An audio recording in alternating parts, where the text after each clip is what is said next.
ایک سعودی نوجوان ہے میرا بہت جگری دوست ہے، اب تو وہ بھی نوجوان نہیں رہا، میں بھی بوڑھا ہو گیا.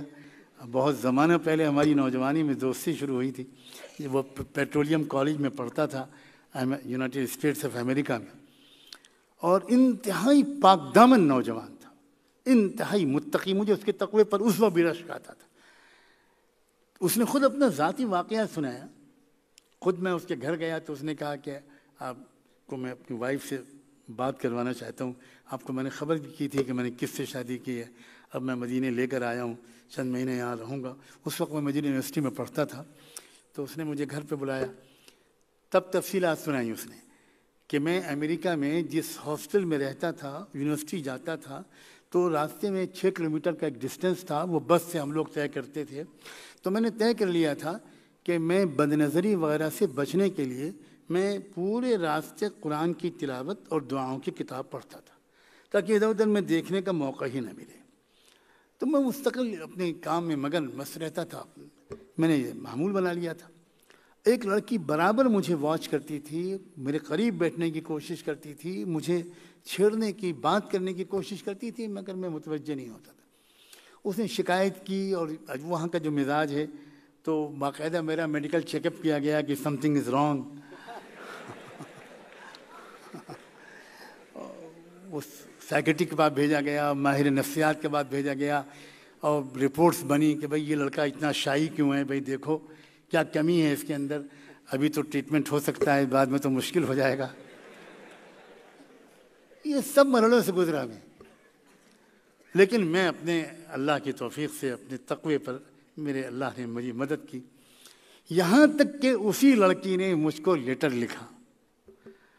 6-7 مہینے کی کوشش میں ناکام ہونے کے بعد اس نے مجھے لیٹر لکھا، اور لیٹر میں یہ لکھا تھا کہ میں ہار گئی، آپ جیت گئے. صاف صاف یہیں سے شروعات تھی کہ میں ہار گئی، آپ جیت گئے.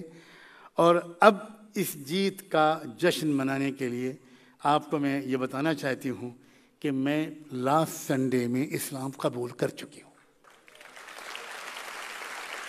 کہ میں آپ کو مبارکباد دیتی ہوں کہ really you played a magic with me, you attracted me and I have no option. اور پھر اس کے بعد میں نے 3 دن تک بہت روزہ رکھا اپنے طریقے کے مطابق، اور مجھے اطمینان ہو گیا. پھر اسی لڑکی سے اس نوجوان نے نکاح کیا، وہ اس کا شوہر بنا. اور آج آپ کو بتاتے ہوئے اس بچی کے 3 نوجوان لڑکے امریکہ میں اس وقت سینئر موسٹ سائنٹسٹ بھی ہیں، تینوں حافظ قرآن بھی ہیں.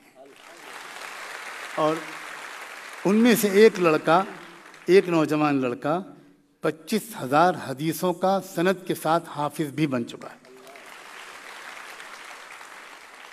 دعوت کا کام کوئی فلسفہ نہیں ہے، ایک تڑپتے دل کی پکار ہے، ایک محبت بھری نگاہ کا ایک کرشمہ ہے. ہمارے دل میں خیر خواہی تو آئے، ہمارے دل میں آخرت کی جنت اور جہنم کی اہمیت تو آئے. کیسے برداشت ہوگا کہ میرا پڑوسی اتنا اچھا انسان ہے، Mr Gupta, Mr Khanna, Mr Agarwal, Mr Singh, اتنا اچھا ڈاکٹر ہے، اتنا اچھا انجینئر ہے، اتنا پیارا انسان ہے، اتنا اچھا جج ہے، یہ چونٹیوں تک کو آٹا ڈالتا ہے، مچھلیوں کو کھلاتا ہے، کبوتروں کو دانہ ڈالتا ہے، کتنا پیارا انسان ہے، کیا یہ جہنم میں جائے گا؟ کیسے میں برداشت کروں؟ مجھے کچھ کرنا چاہیے. کچھ نہیں کر سکتے تو کم سے کم اللہ کے سامنے ہم رو سکتے ہیں، دعا سے کر سکتے ہیں کہ اللہ میں ہیلپ لیس ہوں، میں بات نہیں کر سکتا، میری صلاحیت نہیں ہے. کوئی بھیج دیجئے بندہ ایسا جو اس سے بات کر سکے، اس کے دل میں کچھ ڈال دیجئے کہ آپ کو